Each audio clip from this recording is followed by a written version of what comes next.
Ia, ia le tua nei tā fau. Ia o le tātou porkara me masani nei. Ia o le morning breakfast whaleanganga. Ia I tā o taitasi. Ia o le a tātou a mata mo se talo. Ia o wale tua o mātou tamā. O mātou sauni nei mātou te tautanangia la upu. Le li ielo mātou o tua. Ia o mātou o tangata. Mātou te vai mātou te lei loa lava o se mea lo mātou tua.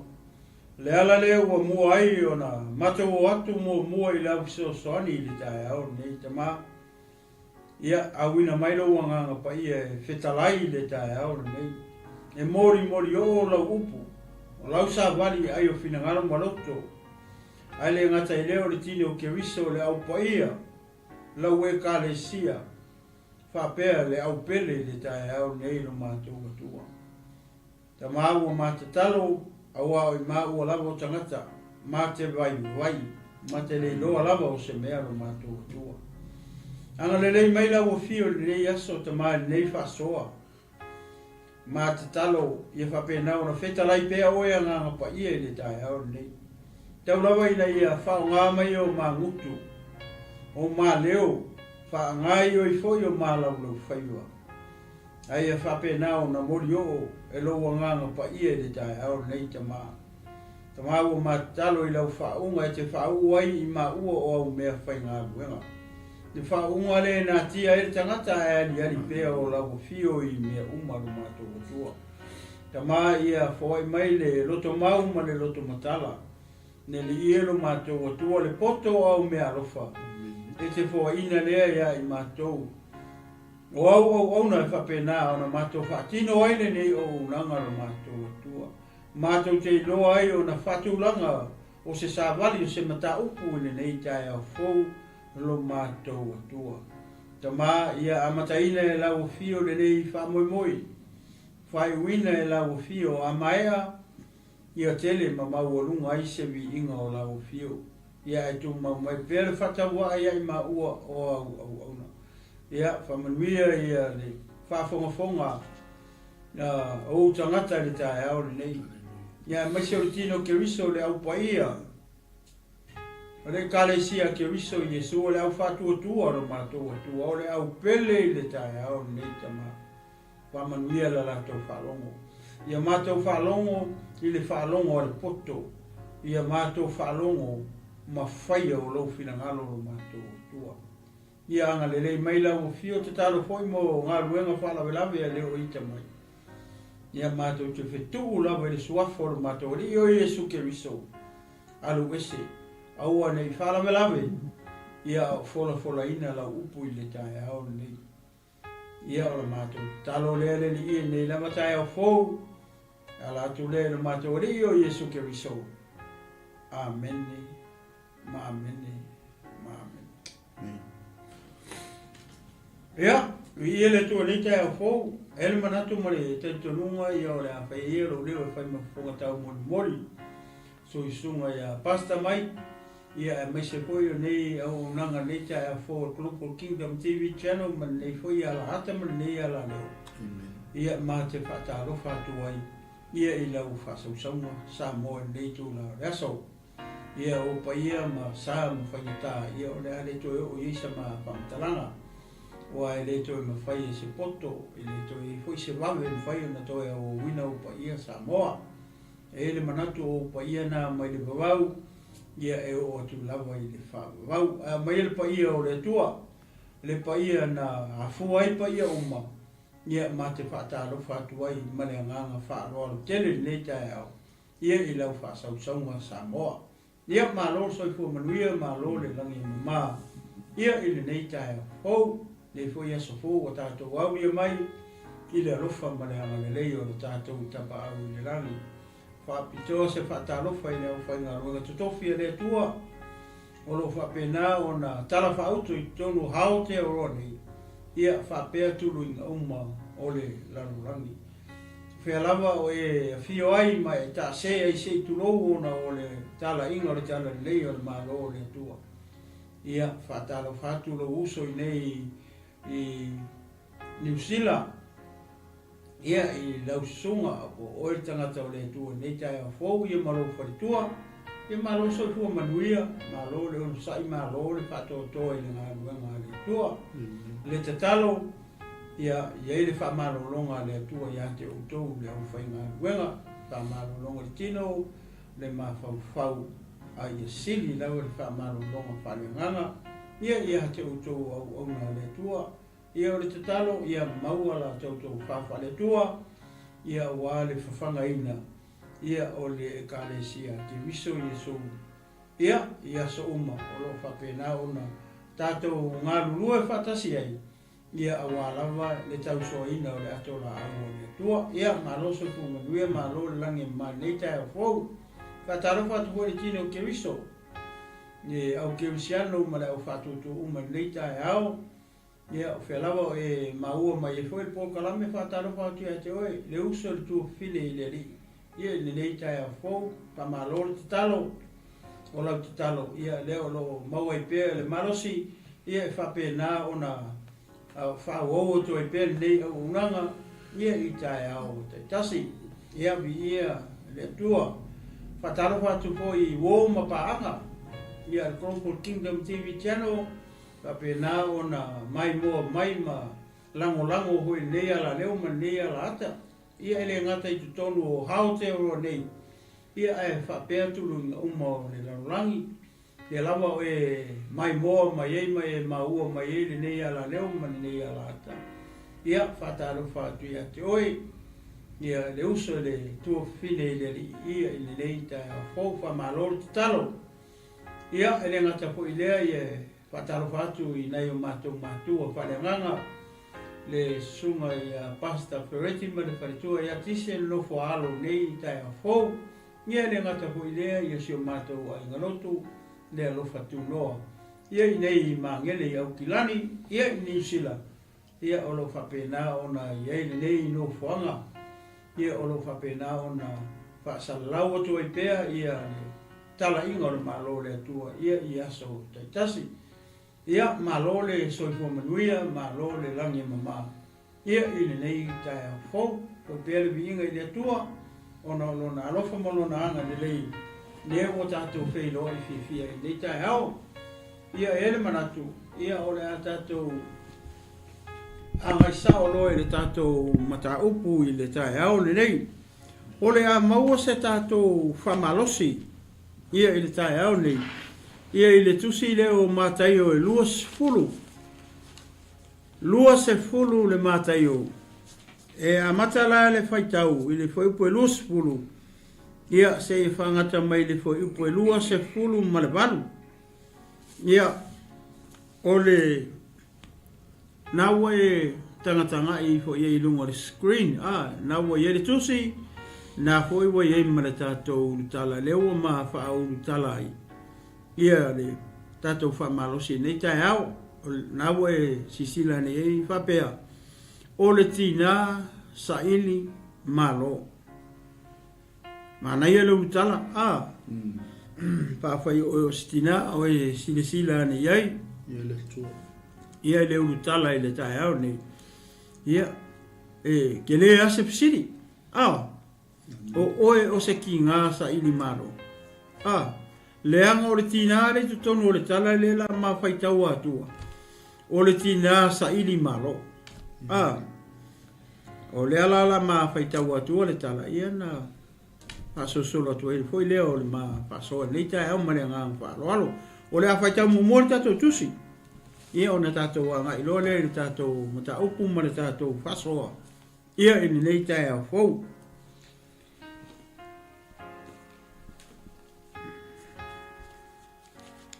ona saua I leo TINΑ o atali o se Mataio whaatasi mana tamatani ua ifo maole mai a te ia I se mea ona whapea atu ai lea o ia I a te ia se a se mea e te mana o iai ua whai mai o ia I a te ia e whetala iane ia no nofo au nei tama e tōlua o le tasi I lou I tū tamatau o le isi fo I lou tū tau anga vale I lou malo o na tali atu ai lea o Iesu ua whape atu.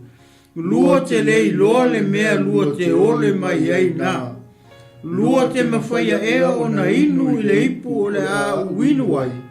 Ma ia papatisoina o lua i le papatisonga o le a papatisoina ai au. Ua la whai mai a te ia, ma te mawhaia. O na whetarai atu le o ia ia te ila ua. Lua te whiinu lava i le ipu o le papatisonga foi e papatisoina ai au e papatisona ai o lua. A o le nofo i lo i tū tau matau, ma lo i tū tau anga vale, e leo i te au lea o na watu, ai tau lava o leo o saunia mo i lātou. E lo utama. Ua whālongo ai le tō sefulu, o na ti ngai leo lātou loto i leo uso i tō lua. A ua wala watu Yesu ia te ilau. O na whapea atu leo o ia, ua o tō loa o a li o nu ese, ua li tai i lātou. O e o sili foi, ua pule ia te lātou. Ai le whapea o tō, a o se fia sili ia te o tō. Ia whai o ia maa o tō au auna. O se fia mua foi ia te o tō. Ia whai o ia maa o tō tautua. E pei o la tari o le tangata. E le isau ia ina ia au auna mai o tangata ia te ia. A ia au auna atu ia. Ma foa ina atu lo na ola. E whai matongi ola. E sui ia i tangata e tō tele. Praise the Lord. Hallelujah. Samoa, neo e whalongo le tala lena ma paitau atu. O le pei ona ma whaulu tala atu whapea. O le TINΑ SAILI MALO. Po le TINΑ na ia SAILIa se manguia. O le manguia o ai. O le manguia o longa ainga. O le manguia o lana whanau. A tato wawa aila i le mele wa saufa fine pai. Nge sailinga o le malo, ma le sailinga o le manuia o le ainga. Malanga whangau. E le ialu wala le whawhinge i sisi mea. O whena sa ili ei, e le TINΑ lea po lea wa sepetai o le manuia, po le malo o le atua. Ngalu ia Yesu. Sa moa mare au keusiano mare au whafonga i le tae au nei. O lea o lo tātou iei pēr, i le taimi wa e whalongo so o ai whapea, sa ili mua le malo o le atua. Sa ili le malo o le atua. A lewa e vai iei le utala ma le mea lewa kupu i. O le mea lea, le na sau le whawhinge sa ili. O le ale mea le na sau ia le a vase petai o sa ili. Mo lana whanau. O le malo. Le malo ai. Le malo le atua. I fea. E le ola no ngai. Ai ki kilo le mana onga le nga sau marikinga ia Yesu. E le o se mana onga whalalo langi. O le mana onga whale langi. O le malo o le atua. Ai kako wawa aila i le malo lea. E loa uma e tangata Israelu. Leanga o lea o auina i le nuu o le atua. I le malo lea. Ne malo lea. Ne whaakalikali uma i Israelu. E o uma i le asongi. O le whaakalikali le taimi. E wa ai atu ai. O a fio mai. Ia le atua ma malu. Ma le au a ngelu. Le tau tala i le Mataio e lufu lima. O le malo nga. O le malo le na le whatari uma i ei Israel. But, e ei se vaenga o le malo lea. Le tatau ona tatou hui mua i ai. Ina ia tatou ta pena ai. Mo tatou whatari atu ai. I le malo le mana o ai i Israel. I le kaimiri ngai. E karikongu i a Israel le malo lea. Na olo na fala lave i le vaenga lea. E le o malama le a va se petai o le mele o kupu i. Nianga renga sawa mai sao alo na mana onga. Ma ngai o manga onga. O le manga onga whalea. O le manga onga whale langi. O le tina e mana o le malo. O le tina e mana o ina ia manuia ai lona ainga. O le tina e mana o ina ia no nofo ai lana whanau le malo lea. Pea o i le taimi e fio mai e Iesu. Au lona whala me lawe. Ele o le au wala lea. Ele o le au wala lea. E ta pena ai ia iuta ia. O le au wala lea wakako ui ai. Le wakako iroa. O le whale nganga. Leo o tātou talia mua. Le malo le wha mai Iesu. Malo le wha mai o le malo e lewa ai e matau tangata. Le malo wha mai ngawa ia o kou le malo. O le malo lea. O le malo whale nganga. O le malo le o sautina e mai e longa manga onga. Fia manga o ngofo ai ia. Ia lana whanau. Ngofo le si le ku kamu kau o Iesu. Ngofo le si le ku kau o vale o Iesu. O le malo le na. Lewe whataritari e Israel. Amen. Ai e le vai o le malo lea. Leo lo whapongi sai nei pēr mata o iuta ia. Le malo ngā. Leo ia kakou. O le malo whale nganga. O le malo e lewa ai e mata o tangata. O le malo ngā renga sau mai Iesu. Le whamai le perfeka. Whamai sailunga ua le malo. O le malo whale nganga. Ne malo le whamai Iesu. Le Mataio e sifuru lua whai po elusu wana. Mai a whai o le nganga o le kua o kuria i whake mong. Lewa ia ke o kou le malo ke o isiano. O le vaenga mua le nā o le malo. Kau ke ui ai. O lea, o le kakou sana mo. Kakou sana mo. Mai a kakou anga sana ma mi o le anga uma. Le anga e le aka o le sana mo ngā le i. E le aka o le sana mo le i. Nea, o le aka o le sana mo me le tau whawa wala mai Iesu i kongo upu ia. O le mea tau o le papa kiso. Papa tiso. Awa i maa ngai o le mana onga o le tina. A whaifo e mai moa mai le tae au nei tina. A mu ia se ki ngai whapea songa loko. A mu ia se tina e ngau longa loko. Inga ia ngofo langa wha ngau i le malo lea. O whapea nā so ula ngona tina e le tae au nei. E te fia manao e no nofo uma lau wha ngau peko, ongo peko fiku. Ni le malo le atua. Le malo le wha mai. Pe a e a fio mai i lo malo. O upu ngar ki ngā renga whai a Iesu. E ma whai ngā ngofo ia. Ia lesi au kama le ku kama kau Iesu. A ngofo lesi lau ku kau anga vale. Pe a e a fio mai i lo malo.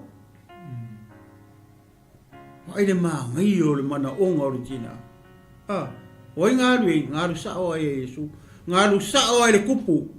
Ngaru sao ai le kupu o le malo. Ai ba vai foi lai. E ile au wala kau ke ui ku ai. Au wala nga le fa matala Iesu i. O le papa kiso le la papa kiso Iesu ele se papa kiso nga. E fai ka ke le au wala le nga ui Iesu i. O le au wala foi langa. Le te mo fai Iesu e fa matala tu ia i fa ngau i TINΑ malanga fa ngau. Le au wala nga le manga o ea. E ui ko i fo e fai ka. Pa fe o ele te mai mo mai mama ua. O le ma ngai o le ukala ma le tala ni mo le meo le ki ngā SAILI malo. SAILI manguia. E fia manga o ile malo lea. Ina ia ngofo ile nga whangau. Whape i mai so ula ngona le tae au nei tina. Pea whai leke mai moa mai. Ile mata upu i le tae au nei. Tele manga o e ngofo lau whangau. Ile malo le tua. E ke fia manga o kou ke maua ma lau whangau le malo lea. Tau te fia mana na o ye. Kako uma. O ke fia iei le malo le. O te fia iei le malo le. Po fea le mea o ke ngofo le malo le. A ia mau aso ngofoanga le malo le. Ia vai le ngofoanga le mga o le fafingi. O ngofoanga po ie no po tangata. Po ie maulurunga. Tangata maulurunga ngofo kafa o Yesu. Ale wala ku ki nga mga o ai. Wai le loto Leatinuu. Le wasa o ai ya Yesu. Malona mana onga le. Pe mawhai o ngā ngofo langa kama i resi ku. Ngofo resi ku. O le manga onga wha le malo. O le mana onga wha le langi. Wai le mana onga. E kele o mākua. Wa manga ngā o i mea o le o langa ngi. Rai ka kalo a resi makua i langa kama. Ta mā ia. Fo le poko i lau kama. Ia lo ia. Ia fo mai. Ia whaia onga. Ia leo. O wheme ei mea ia. O le lalo langi ei mea ngai ke mga oi. O te le whai atu lama mawhai aku e leanga. Le ai. O le winga o le mawha matalanga. Ia kako manga ngao. I le malo lea. Tātou tatalo. Tātou amaia tātou whanau. I whea. Amai kongo le kare sia ke wiso. Au mai to tonu o le kare sia ke wiso. Leanga o Yesu le ngā alu e whawhinge e awe i runga mga onga. O Yesu o i o le ulu o le kalesia. O whera me e ke awe i TINΑ lo mga onga. Sau ma oi kongo le kalesia ke wiso. Sau e mai a Yesu. Au e ke alu e ke awe i sisi tangata po awe kurou. Pe ke awe se whaife au po ai. Nanga lei ma sisi e pule ilea, ino foanga le malo le atua. E pule i Yesu malonga kama. Nga wai le tani leo, o tani mai i Yesu i. Oka se ma ngai o le kari. Koe ma ngingo o le kari. Ele whapea e, ke ka whau asa o e alu malo le. Pe ke alu ai ke ewa. Sau e laku o ye lo mo fo le malo le. Le e le unga luenga fai le ka o Yesu i. E inga luenga e ui ai. O le matanga o le tala inga Yesu ma Ioane. Le upu mua salamo. Salamo o mai le malo le tu. E fa pe nga foi la me le ka fa ka mai. Ne fa mai a e fi sili a e fi mua. Le upu le i. Fia sili vea. Fia sili malo le ku. Ai fia mua malo le ku. Fai me i fa mai Yesu i. Au le ala fa mai Yesu i. I lalo fa upu le. Fa mai ke lua le i loa le mea ngai. Ke lua le umana malama le mea ngai ke lua manga oi. Nisi upu pe a koe rephrase le. Le fasi fai kau le. Le lau kango koe fai kau. Ni ia le tua ni kai au. Anga lelei mai le anganga o le tua tato mataupu. Fai mai. O leo saule le TINΑ. Leo saule TINΑ ia Yesu. Foi le mai lona mana onga. O le mana onga fale langi. O le mana onga o le malo le tua. Fai mai. O na sau ai le o le TINΑ o 𝚟𝚒𝚍𝚘𝚡. Whaatasi maana tamatane. Waifo maole mai ia te ia I se mea. O na whapea tu lea o ia te ia. Se mea te mana o ia. Ua whamai o ia te ia. Ia e 𝚜𝚑𝚙𝚢𝚑. Ia no nofo au nei tama e to alua. O le tasi I lou tu tamu tau. O le tasi fo I lou tu tau anga vale. I lo malo. Le malo le kaukala ilfa finye lea. Le malo le fa tari e Israel. Ele o malama ia Israelu. Foi lea. Ele fa pe foi le felo ia nga sala, foi le fai nga sala me o langi. Ala ku au mai ele ngo foanga le ke ngo foi le. Mele le o pongi sai nei mata o Israelu. Matanga tai utai ele mele. O le mangaku a iu tai ai, o le kula fongo le lau ke kausia. E lau ke maua le malo le ai. E le maua e seisi le malo le atua. I le kula fongo le nga mai amusi. Wa whenga kako maua le malo le. Malo whale anganga. O le kako sala mo. Sala mo ua o mai le malo le atua. O le kako au walanga kau ke uia koe le malo le. O le kako sala mo mai a kako wang sala. Furi kua le amio le anga. Ai whaasanga e o tato mata i le atua. Lea la, o le vahenga lea. E le o malama lama i le tina i le mele. Lea la ua kau mawhai e su e wha matala tala atu. Le au wala. E mawhai ai. O nga e maua le malo. Ma e ngofo ai le malo. Ma maua e le ngofo anga. O lea le mele o sau ma le tina i. Fia mause ngofo anga o lang whangau. I fea, i le malo le atua. A fea, pe a fio mai Yesu i longa malo. Wai le loto o le tina. O se ha o onga le leile mo o le tina te mai mua mai. O whape na se mana onga o ngofo ma oi kongo lolo. O ye se mana onga whape na i ate oi.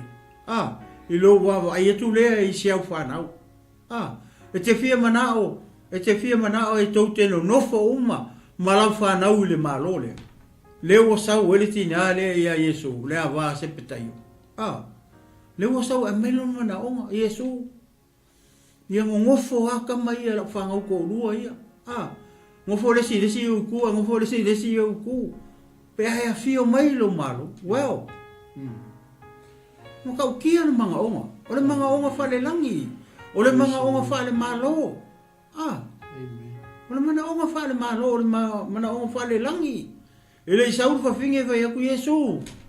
Ia fo mai lo wakali i lea. Ia whai a onga lo wakali i lea. Ia lo ia risi o whawhinge lea. Le ai. O lea le hata o le me lea. O le manga o i lea. Le malo le langi.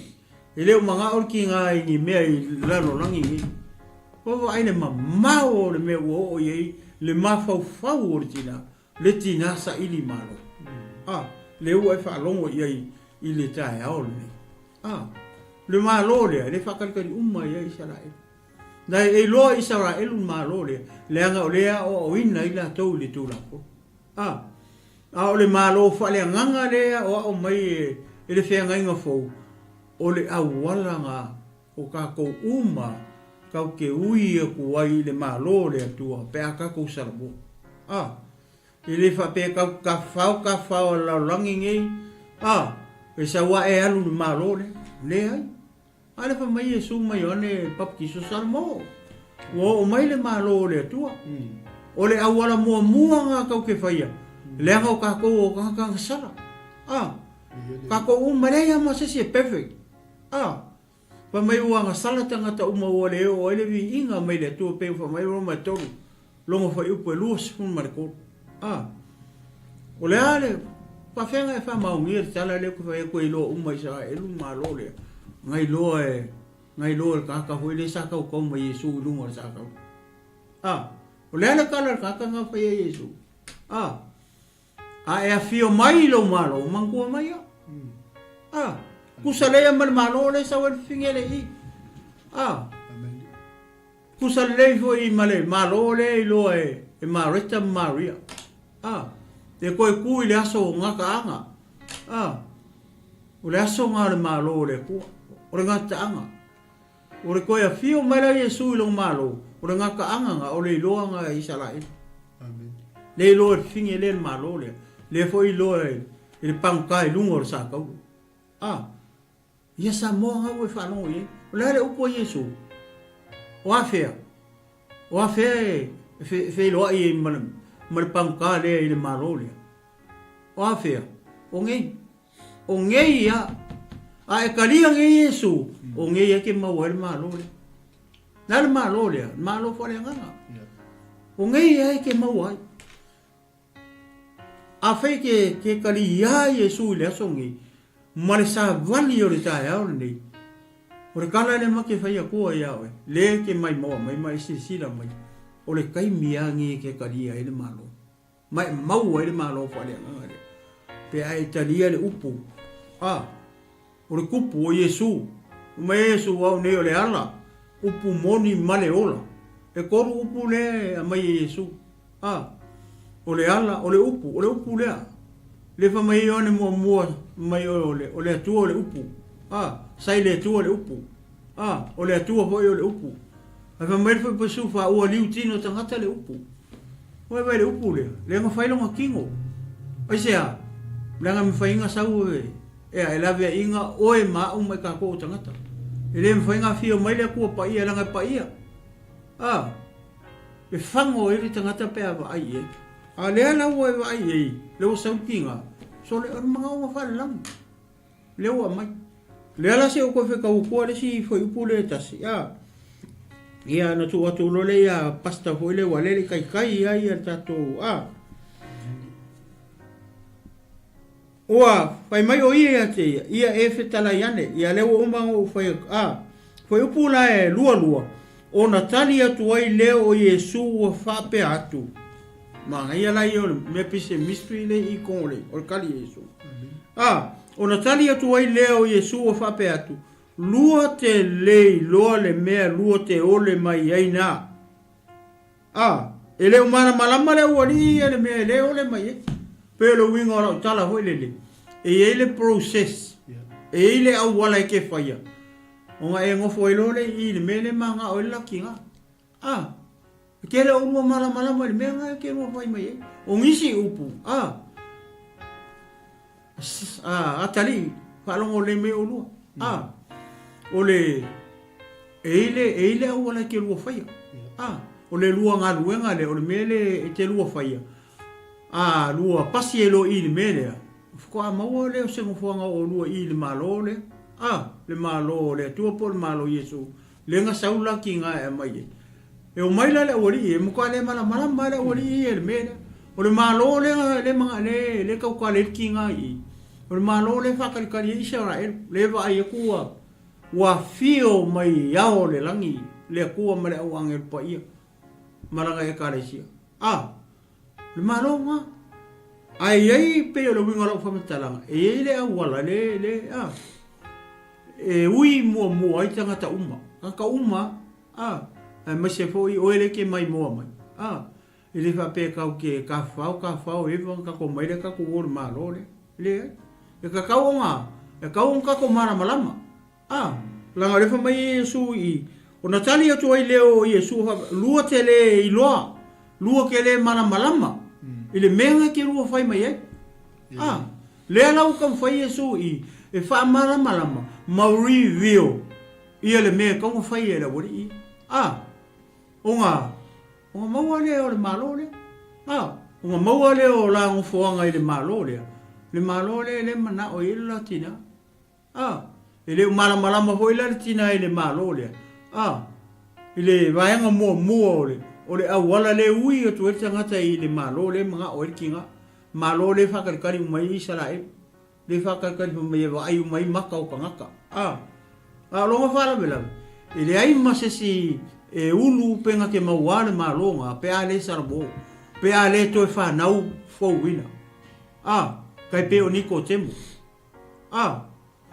le la karkarmoanga mai Iesu ia makako uma e ona toe fa na wina I tato le menga le la le reveal mai tonu I le mele e ka un ko fa nga fo winga la uri te ona toe fa na fo winga le lo ko I pong salo mangaya mga onga ko mangaya mga onga tina pat e ai le me le umala malama tina malanga fa ngau ile au wala manenga luenga o le ala kam fai Iesu fa matala tu I ia ngala ko mo le o le malo le fa kali ai le pe le fa mai fio mai Iesu I longa malo o le ala ia pasta le o amata tu fa pe e le mystery le ka ai kon wi o le mystery le o reveal ia tato le o ka ko lo e mai mo mai nga we mala mai nga we lo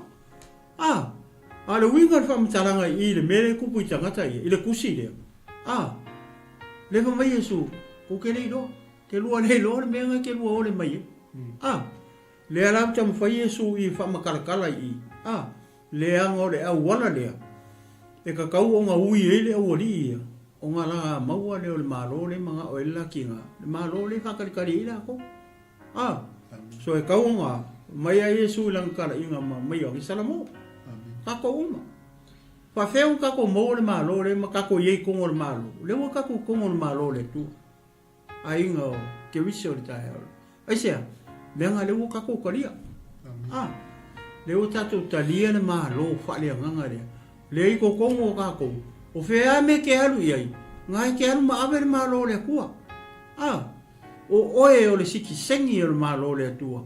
Ngai ko kongo o le malo o fea ke alu iai. Ke alu ma ave le malo. Ia pe se ole to e so so ku pasta I fo I puia. Ia la tu tu le sunga ma ngai ke le me le ku pui. Ia le tu. Ia mana nga fa lo pasta. Ma lo le paso, ma lo fo tu fa ni tsa ya wai. E tonu fa I puia le wa tatu sa vale ni tsa ya. Ai se le matango fie fo I ole nei fo I tau. Ma le nei fo I tala ua tatu sa valia ni tsa ya. Ia ma le autu au mai e le atua tatu te whaso ai. Tatu tala noa ai. Ai le o las tala fa upu e tolu pe ona e fofola ina le fala ni tai o li Leatinuu. O le wa ai atu tatu autu o le TINΑ SAILI MALO. Wow. Rona winga o se TINΑ e le malo. Amen. O se TINΑ tatalo. O se TINΑ e tinga ina. O se tinga e timu ia, e la ina. E ala pouco e muri moe. Io boni ma fa maoni. Pe o tina wele le famtala mai e le fatauto e tosu tas. Boni fa maoni. Praise the Lord. Ia sa no ele. Matango fiela o le tatou fa so le tai au. Ia ona le foi vai atu I le tatou ainga o lo mafutama. O kaspo ke le TINΑ SAILI MALO. Amen. Ile malia. Fa penga fo. Esa popo. Le tu pa tama. Wa fa pe wa fai langi fo la ngol TINA. Amen. O ingo o le si TINΑ SAILI MALO. Oi. Le tama le ono fo tas. O winga le pa ko mai o kala ya. Ye yo le winga le tatu fa so voi le. Yeah, sorry. Ile tangata le fa funga mai ni tai au ma fa longo mai fo ni tai au. Au bo nofto tas. Yeah. O fa langi fo la ngoltina. I ngo o ele si le fa kau ye tatu au tu ni tai au. O le TINΑ SAILI MALO fo le wo fa kiu ke kinga. Bo le toi si TINA o le ai. Kusa le uka ma ko kinga. Ko ia ngala o tapu. Malo. Usala pe wo feo lolo kiu ke kinga le. Mai lolo kiu ke kamangu fokas. O tapu. Yeah. Wo fa kiu ke kama. Malo Jesus. Malo si. Taya Yesu. Ai esele. Ia e tele mana no I TINA fa tatu au mai ni tai tono le pole tu e. Praise the Lord. E laina tusa ma le tu tatu fa tu ina le tai au. Amen. Ele ngata fo o le si TINA fo I fa yo tatu fa nga ina. Ia TINA le ngalu so lo I vai o Yesu yo na. O se TINA SAILI MALO. Amen. Ia ni tai au. Mana ia tele mele o e tala ina ni tai au. Ia tatele ia tu si fa upo lima ia to tatu. Ia. So ni tai au. O le mana onga. Rono inga so TINA SAILI MALO e no fo ma so se mana onga I yaso uma. Well. O le fatu ainga taus. O le whanau. O le ainga. O le kalesia. Kai pela le mana onga TINA lea. Le TINA o le wali o Ioane ma kopoa. Le Ioane antele Ia. Ia ka ke o ka skai. Ia Ioane ma Jacob. Ia fanga o se Mataio. Ia fanga o se Mataio. O le O le maa ngai ala le au mainga o le mana o ngā tina le pe o ngā e sau no li tai o le tino. O le tina sa ili malo. Amen. O le sa o le ganga ngalu e wiranga mga o. Fui lana. Ia. E ui e le imala malama inga o tala tala mai e Yesu. E o i langa whanga. Langa mako i sa o. Sa o le tangata la. Wai i totono o le fionga pa ia le atua. O le ai ma le tina le ai totono o le li o le o le auso. Il kaimi le ai le misiona Yesu. Ia. E la e sila i le Mataio e whawhai po e losu maltas. Fe meilon fai tauina, ua tua na i foi e ia lea mea, o na sila fia lea e ia o le isi uso e to lua. O ia kopo le atali o 𝚟𝚑𝚘𝚎. Ma Ioane lo noso. Amen. O le vaa malo la ta mao 𝚟𝚑𝚘𝚎, o la tau fai ma sai, o la tau penga, o ia wala uina atu foi ia te ila ua a. Usa lao i le peye e kau i lifa koe sa wa uia whaaso, almanga ia i ol melenga e le i malama le wali ia le awala i le malo. Ai wha pe orsu ingol masa o le upenga e o le awala le malo. A o le mea le ta oto i o le mana onga. O le mana onga wha le langi e pe ona e soa le tai awa. O le Mataio lu suma fitu, fai upo e 5 suma leonu, le ile mea leu te whaasoa to i litai au. Sa iai ale tina le i kukongo le li o lea. Whamela fai upo e 5 suma leonu o le Mataio le lu suma fitu. Sa iai a te i la tau o Maria le makatala. Ma Maria le tina o Iakopo ma Ioane. O le tina fo i o atali i o 𝚟𝚑𝚘𝚎. O aila le ngolfingi. O Maria. O Maria foi le ngol. Maria, ese Maria Magdala. Ia, ki kilo foi le pasta Maria le mele ka o ye. A ki kilo le li o le nga ia le fafingi. Ia. Matangata ia ma so o Yesu ma Yesu. Ka ko ka mo e study wele le akilia. Ia. E atangia mai ye. O ka ka o mai ma fafingi ia. E ainga. Monin fa maun. E ainga. Monin fa. Ke le ole connection. O tangata a me se afinge ia mai Yesu ia mai Ioane le baptiso kan ka uma mai se ala ko fa mo le nga wala au Yesu kilo au se siku foi le fa pe uia pe e atangia mai e kasani Yesu ma le ori ia le ko lua mo ma ko lua muri Mas foi bem a mention mai nga. O Maria le ale makatala. Ma Maria le ava se pekayo. Ki nga ole wali ia Ioane mai Iakopo. Ia. O kanga ka mo ai nga mo wala o Yesu. A ki kilo la ile ministry Yesu o se aka foi le au mai tono le kalesia. Ia ole ai tupu. Ia.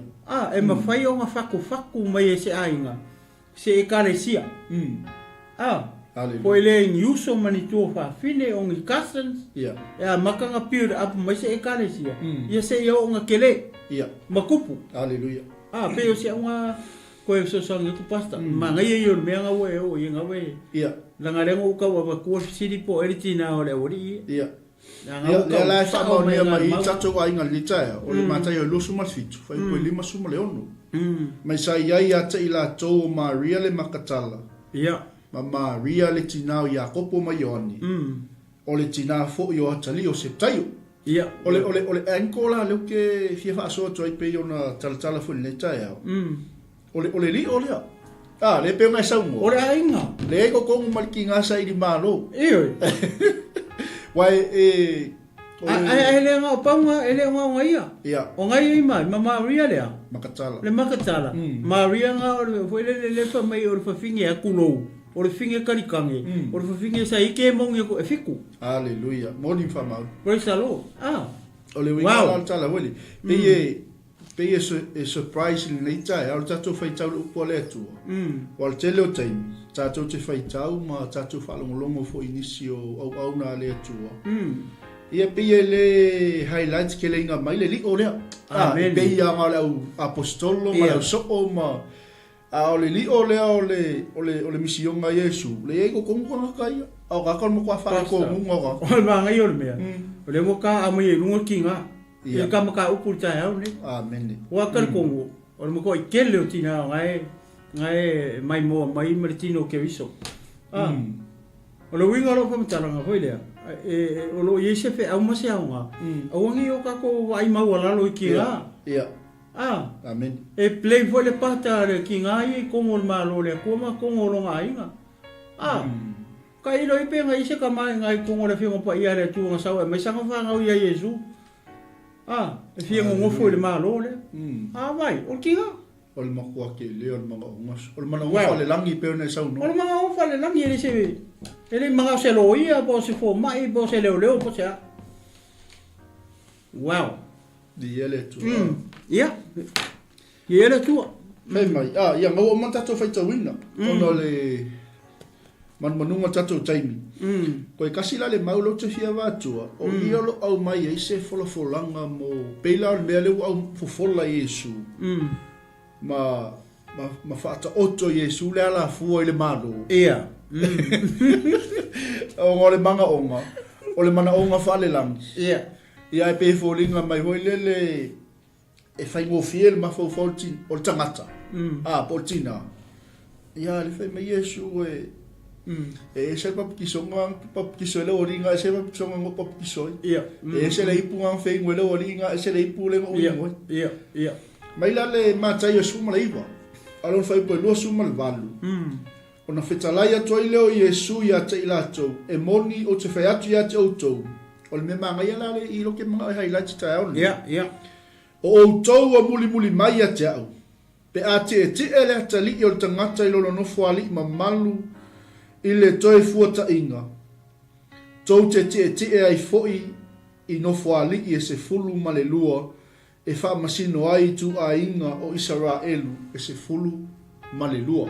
Wow. O le upu le fia wha mawhaina nete o tou ua muli mai ia te a. O le, that's a promise au. Ia. O le ala pe whalau i tele mai i le saunoanga le li whaola. Kai peila o le mana onga le ua mai whini. A le ala ua awaku whaila i e sua i a inga. Yeah. Requirements. This is the way you should go through this one. Entairo ai Iakopo i le tūtau tau. Entairo ai o ane i le tūtau wale. If you go through this process. E le o komeki. E whain kame. I awe le pewa. E le wha peo sukenga o le masa ele upenga i ke ngofo ele ite. O vesiri o vea vai ai. Ia. E whai lalo gei. Amene. O whai ngofie ia. O le awa no tātou i le malo le li. Ia le o mong whaso atu le sunga le tinu. O le whai ngofie ia. O le sala mou.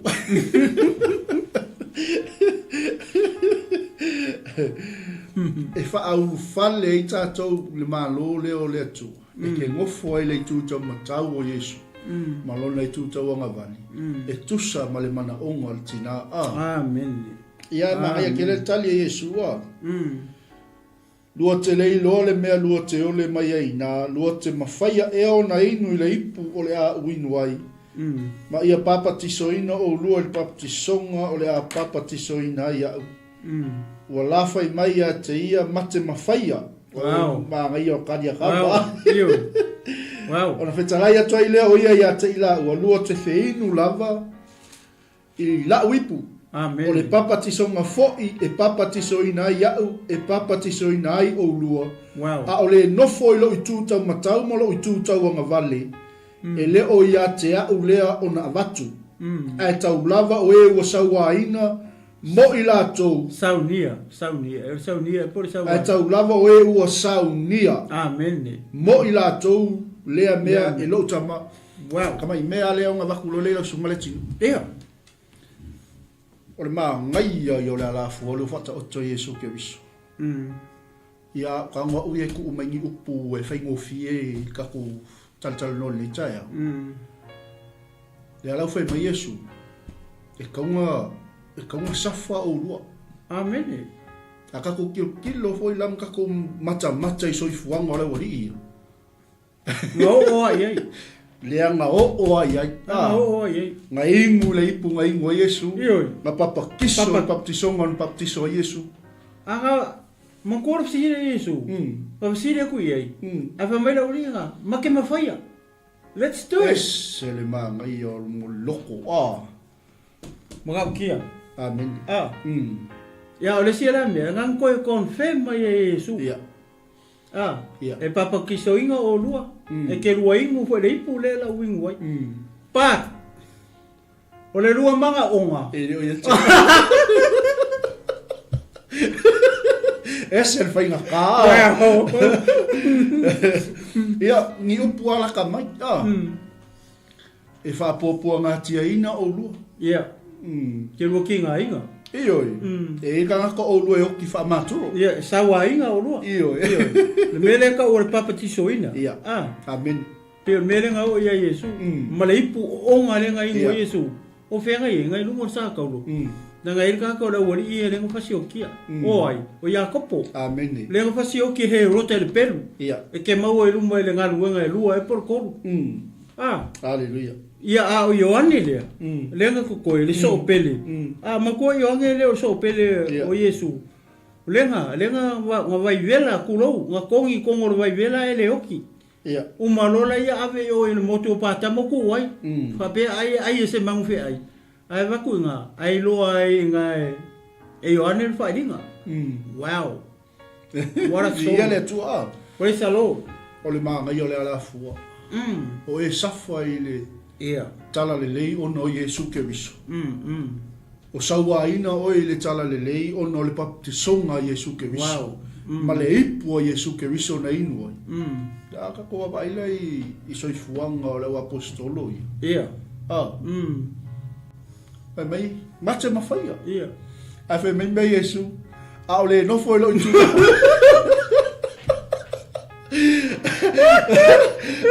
Ma le nofo e lo i tu tauanga vali. E leo ia ke au. E leo ia te au lea o na abatu. Amen.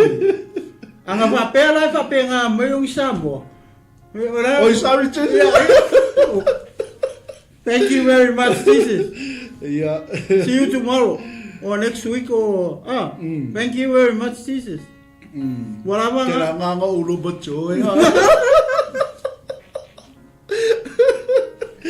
Ia tu atu lai sunga fai poe fai e toi.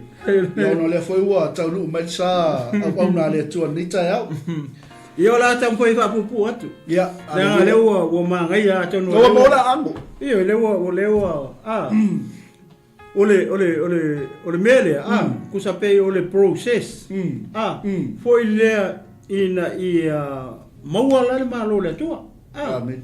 Ina ia mawala vanoa. Ina ia no foi le. Ile tau sama anga le tupu. Le la o ai le tupu pe ole ngor ka po karame. Ole la o ai le kupu. E kaulanga ngo foi ka kinga inga, ka sawa inga. Ore ka ongo sai. I pu nga o ame o mai o ia ke oi. Se fai maro mau ki ngoranga le ke manga o ile ngo foanga ile malo. Ai fai le fa ku ai musu. O no ngo winga. I o sa ai la la songo. Ele mo amor pe ka. O koe foi kama sa vai. Ia, koe foi kama sa vai. Vai, ora si me manga ia le i. Aki kilo le i upu ia to e fa nga mai su i foi upu ia la ro.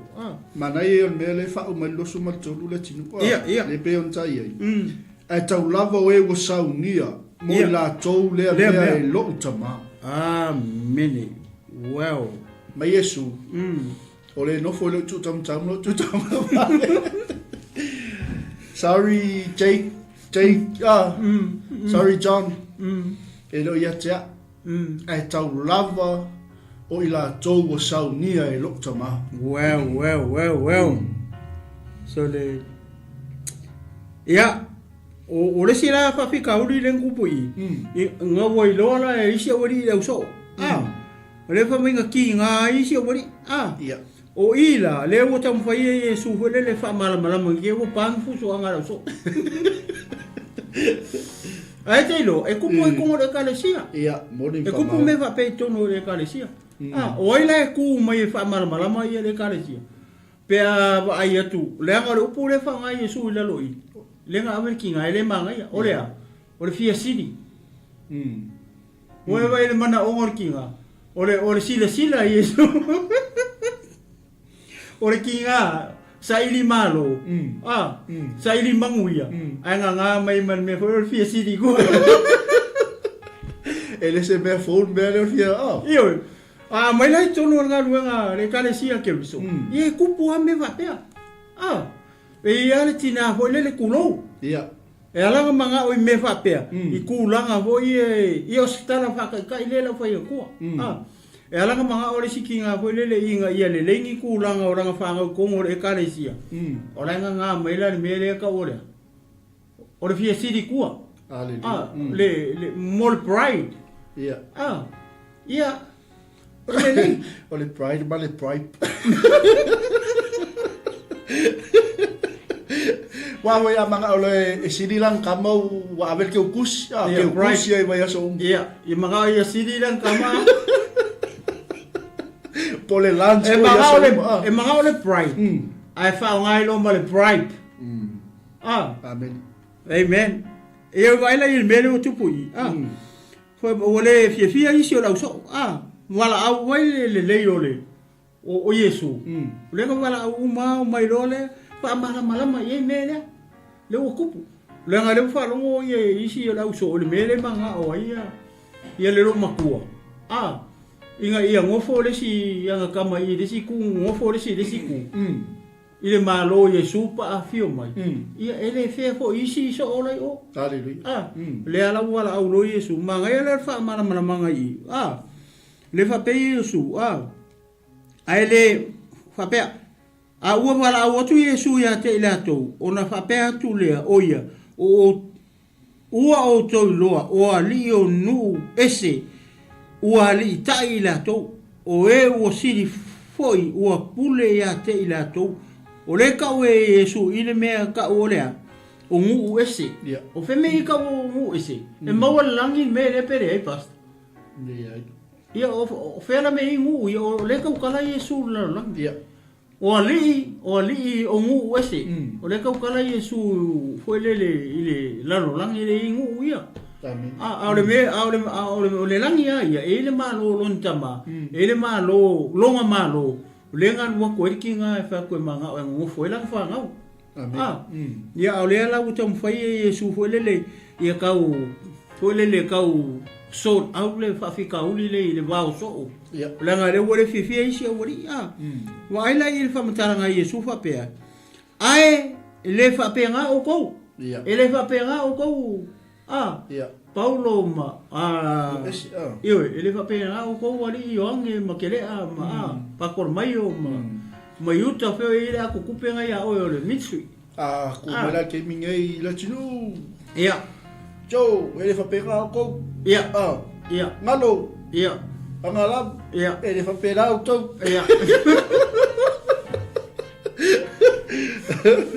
o tau wa na le tua winga ngal me sa o le ele fa pe nga o ko ele ali tai o to o ko manga I runga ai mai ele fa pe nga o ko amen ele fa pe nga o ko lenga la o sa o Yesu le fa ye so le ai mai o ko ele ai mai ele fa pe nga ka ko e ese ale le mele wa o inga ita to ile ile malo por malo le tua vai foi la ile lo le lungo o kalinga Yesu fai mai lo la io Yesu o se fia sili ya te o to ia fai o ia ma o to au le pula le ele fa penga o ko ai mai fa pera ese se o ko fia sili il ka ko grupo malea la mele fai ia au ngana mo uso mai pe o silia kule o le mele nga ilo le kanga kopi io ai pe sa kopi na nga ele se kopi malo le kua ko sa no ele se kopi malo le kua ma ko malo le kua ele se me vole o se photocopy o le real Ole original. Ia, moni fa ma ni le le wila ta pe fe lo ne o le la ko ya kwale kali o le la ka ka lo kopi ya. Ia, ia ko lo ka kopi le ska. A le mela le ka ma fa ia sa. Ia. Fa pe le ai ala o mai fa ya o mal tali la le ai la. Ia pe ka fa ya ko va ku kali le sia la ka fa ya Sri Lanka la le fa o fia Sri. Ia. Le ala pe fe lo ka kopi ga lo mele o mai. Ia.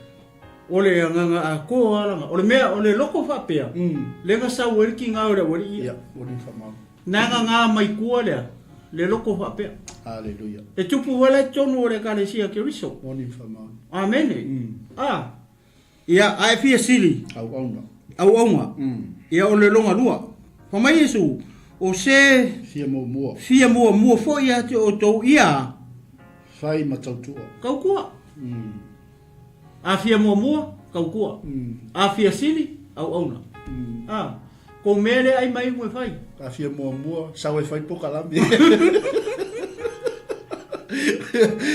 ai o malo mai tua sar kopi o malo le ko e ole original ia ele se fora copy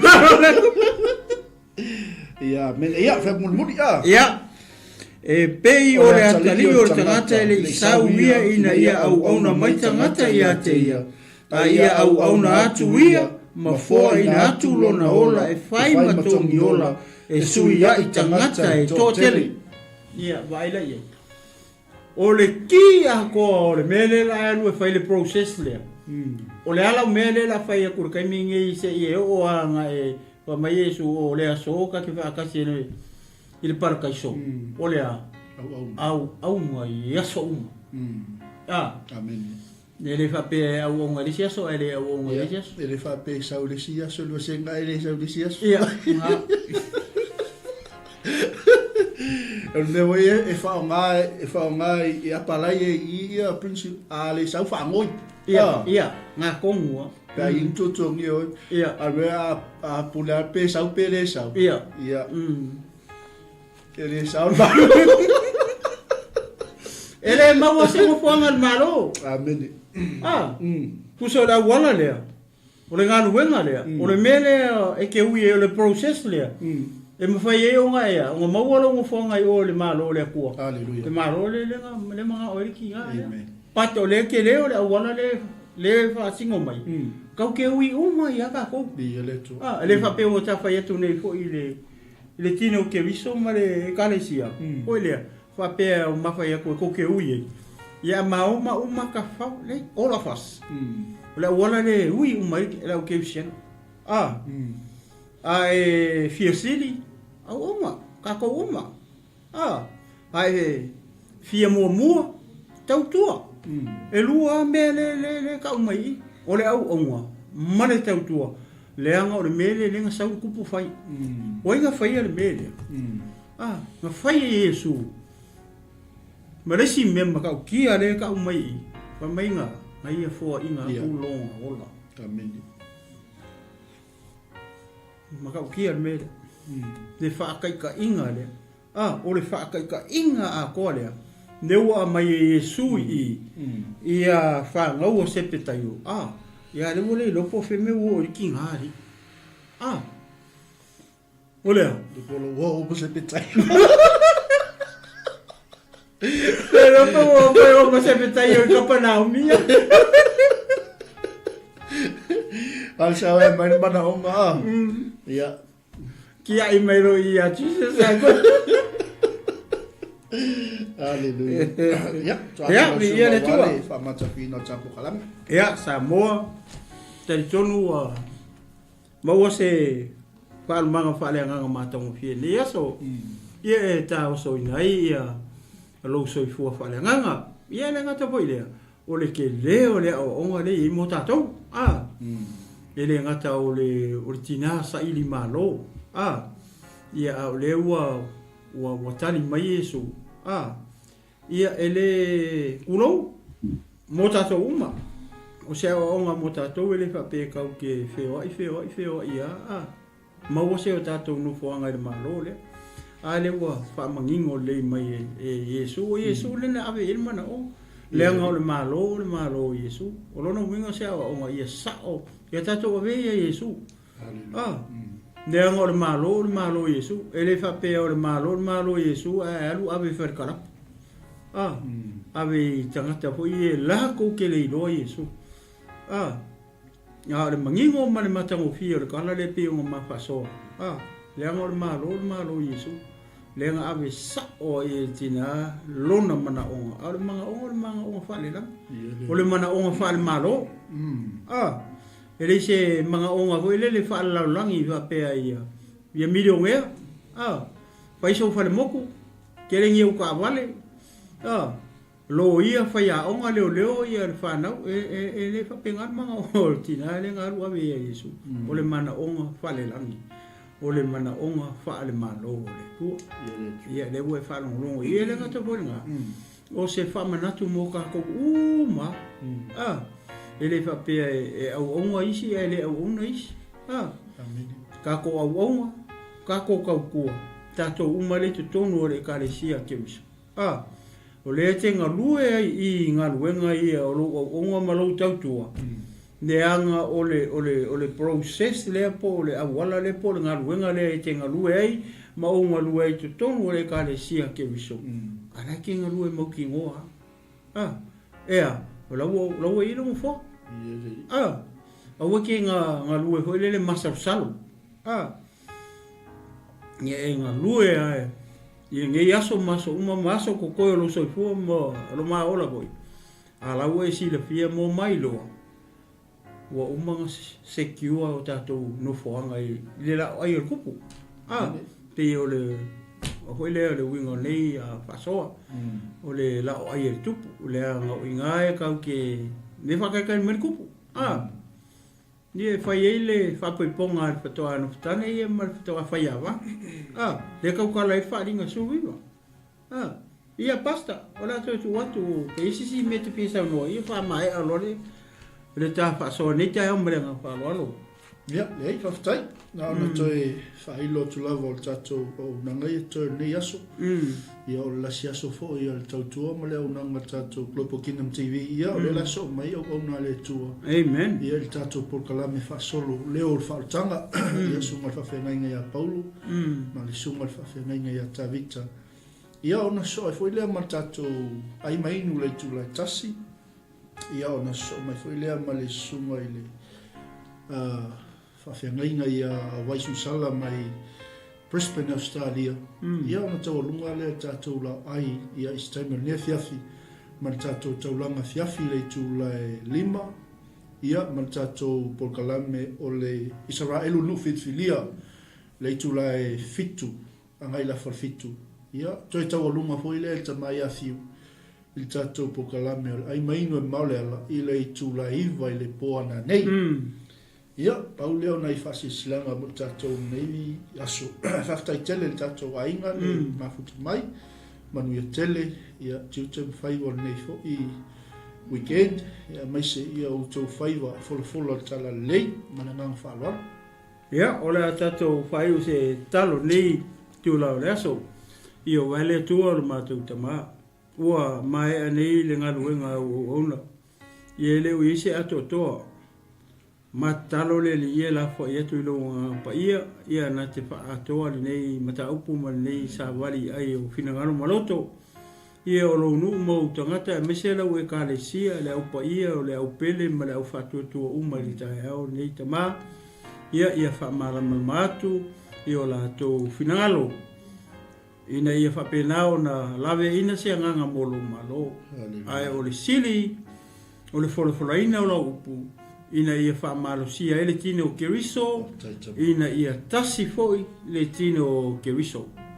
Le ielo mātou atua whamangalo mai ma ua pēr whai o sala se tala ma se upu, ia ua mātou tala I nei tū la le aso, whamanuia le nei ala leo ma nei ala ata, Global Kingdom TV channel, whamanuia sunga le lipule, pasta maikia, mai se foi o le ofisa ia mai la to uma o lo whapena o na ngā lulue whatasi a mese o auna ia o lo auto wa mai tono nei la mua ia ua lava le fola ina o le upu o lo malolo mato watua le tatalo awane ma wailo nganga I tutono o le nei sturo matou atua ina ia watu male mana la upu ia I tutono o le nei ai ma le nei no foanga lo matou atua fa manuia ia u ona lo au mai o la taimi o uma na to faina ia lo file mu ia o fa manuanga se upu mastala o le tau te mali I la fa fonga tama fa mangalo mai ma o ona talo le ia I watu o mea uma I lau fio le nei tu la le fiafi tele ma o lunga sovi inga ia tu mau pere fata wa ia I ma ua o ona pa manuia si o matou atunu pele o Samoa pa manuia nei atunu o lo matou nonofo mau wai pa manuia au ona mo latou faletua I le to vine ma le to vine awani ingata I tonu o haute ora nei ia whapena o na o atu au whamanuianga I tulu inga uma o le neila lo rangi whapena o na awhiwhio ai au na mo latou whaletua au a lava le tala ina o le tala lei o lo malo ia whamanuia foi o mapaanga Global Kingdom TV nei tu waso au foi nei ngata I tonu o New Zealand ia whapena o na o atu ia tunu o mamao o lo whapena o na tapu ai mai ai ia wo mapaanga Global ia ele ngata lea o lo latou tapu ia foi ia nei por kala me uma I aso tatasi ia tama whamanuia Israel mai Jerusalema ia ele ngata leo matou talo mo le file mu le langi ia wa tu lau pule ao lau pule e tu tasi lau pule ia le langi ma le langi ma lo ifo le langi le nei o la io wa ia lo matou tua ia matuavi ia oe nei maso uma se o atu I le whau lau ona o lo ingoa Yesu amene ia ia le tu nei tu la le taiao ia mai a te nei le tinu malo fo Mafulu pa pe foi le sunga ia pasta Mike Bureta ia ma te fatu sa mo nei tu la aso to fa so fo sa mo